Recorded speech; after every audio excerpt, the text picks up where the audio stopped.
সারা দুনিয়াতে মুক্তিকামী মানুষদের মধ্যে আপনি যেভাবে ফিদেল ক্যাস্ট্রো নাম আসে, যেভাবে চে গুয়েভারের নাম আসে, জর্জ ওয়াশিংটনের নাম আসে, একইভাবে ঠিক একই কাতারে বঙ্গবন্ধু শেখ মুজিবুর রহমানের নাম চলে আসে।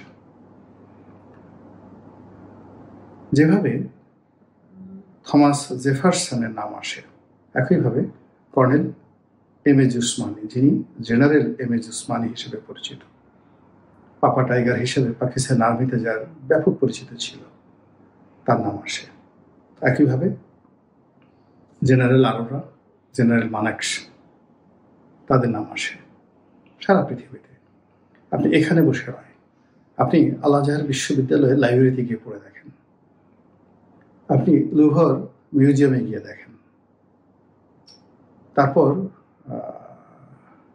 যে ব্রিটিশ লাইব্রেরি আছে সেখানে গিয়ে দেখেন, ব্রিটিশ মিউজিয়ামে গিয়ে দেখেন, এবং সেখানে বাংলাদেশের স্বাধীনতার দলিলপত্র খোঁজেন।